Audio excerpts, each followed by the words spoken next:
Iniziò sotto le bombe, l'amicizia più grande del mondo. Tu! Perché mi sputi? Perché sei ebreo? Anche i miei genitori avevano i genitori ebrei. E anche i miei nonni. E anche i nonni dei miei nonni erano ebrei. Mazza che sfiga però. Entri nel plotone. Vostro fratello pensa solo a fare la guerra. Che problema c'è? La guerra è brutta solo se si perde, no? Se gioca a fucilare la gente, che cosa farà da grande? Se fate la guerra vi posso curare io i feriti. Le femmine devono stare a casa a fare i figli per il duce. In orfanotrofio ci insegnano a cucinare e a cucire. Abbiamo organizzato un treno che arriva direttamente ai campi. Che tipo di campi? Insieme con la vostra famiglia e con gli altri ebrei appartenenti alla vostra casa sarete trasferiti. L'hanno preso i tedeschi.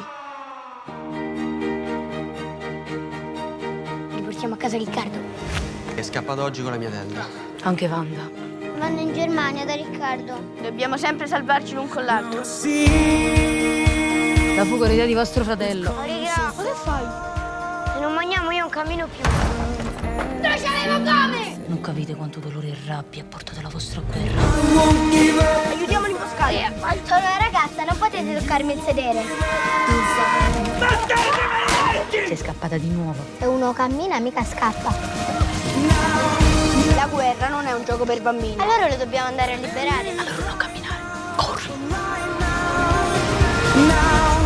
La cosa più bella della vita è la libertà.